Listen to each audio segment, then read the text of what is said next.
Not content with one jaw-dropping shock in Group E, Japan managed a second in feverish conditions to beat a multi-talented Spain side and claim another place for Asia in the last 16 of this increasingly unpredictable World Cup. 2 goals in 3 minutes just after halftime, one that was scored by the very finest of margins, shocked Spain cold, taking their metronomic rhythms and throwing them into a bin bag that was then politely disposed of. The Europeans still qualified for the knockout stages, in second place on goal difference ahead of Germany, but if this was a deliberate attempt to choose an easier path through the draw, nobody told that to their shell-shocked players. For Japan, this was a landmark achievement, not so much for the fact of qualifying it as their third round of 16 in the last 4 World Cups, but for the manner with which they did it. A narrow defeat by Costa Rica was sandwiched by victories over 2 European powerhouses, the world champions of 2010 and 2014.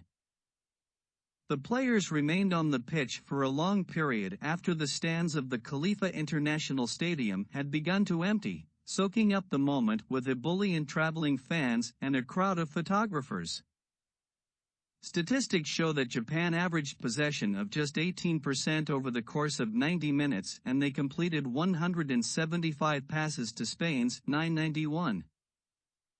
But in the brief evisceration that occurred shortly after halftime, Japan deservedly won the match. For all of Spain's technical control, much of it beautiful to watch, they did not do enough to affect the match. Spain now go on to face a well-organized Morocco side, who finished top of Group F. Japan will play Croatia. Spain dominated from the off and scored early. Forced back into a flat, nervous-looking back 5, Japan were unable to close the spaces around their penalty area, and after Gavi had seen a low cross half cleared in the 12th minute, Nico Williams worked it back to Cesar Azpilicueta on the edge of the box. His cross was looped and precise, finding Alvaro Morata on the penalty spot. He buried a header back across Shuichi Ganda for his 3rd goal of the tournament.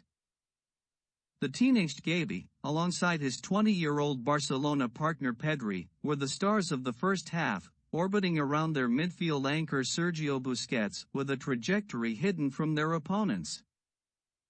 Spain's only enemy in the opening 45 minutes was themselves, the propensity for coughing up possession as they built from defense, a trend that had continued from the Germany game. Japan went into the interval a goal down, but, in the mind of their coach, Hajime Moriyasu, the plan was working. He made a double substitution at the break, and both Brighton's Kaoru Mitoma and Ritsu of Freiburg were instrumental in changing the match. An already aggressive Japanese press increased in intensity the moment the second half whistle blew, and the Spaniards' Achilles heel was evident 3 minutes after the restart. A jittery Simone played a loose pass out to the left back Alejandro Balde, who was unable to clear before Don was upon him. The midfielder descended onto the box and unleashed a shot with all the power he could muster, which was way more than Simone could handle as the keeper palmed the ball into the roof of his net. The atmosphere in the stadium kicked up a notch immediately, and before anyone had a chance to catch their breath, Japan, who had looked set for a hiding just minutes before, were in front. Again, it was Don who made it, again bulldozing his way past a now bewildered Balde and crossing to the left-hand side, where Mitoma cut the ball back for Ao Tanaka to bundle home. Japan's players were delirious, their subs on the pitch, only for the goal to be ruled out. The ball had apparently gone out of play as Mitoma kicked it. The gods of VAR then deliberated, aided by the positional sensor in the Al Rila ball, and they found the goal was good. It had stayed in by fractions, and Japanese fancy dress headscarves were coming off in disbelief. A flurry of substitutions for both sides followed, with Morata and Gavi withdrawn for Spain, but gone altogether was the Spanish composure as suddenly, ludicrously, they faced the possibility of elimination.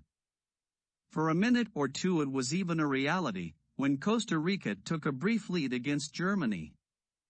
Luis Enrique said he would have had a heart attack had he realized Marco Asensio and Dani Olmo had opportunities for an equalizer blocked and saved, but Japan had the clearest chance to score when Mitoma played Takuma Asano clear through on goal, only for the substitute to slip and scoop his shot. Japan managed to channel the same determination that had seen them over the line against Germany, and, when the final whistle came, all was bedlam. Spain looked in complete control after Alvaro Morata headed the 2010 champions in front after just 11 minutes, and they finished the first half with almost 80% possession. But Japan, who knew they needed at least a draw to have a chance of progressing, roared to life at the start of the second half, scoring 2 goals in the first 6 minutes. Halftime substitute Ritsu Dones smashed home the first at 48 minutes from outside the box as Spain were caught playing out of the back and goalkeeper Unai Simon failed to get enough on his attempted save to keep it out.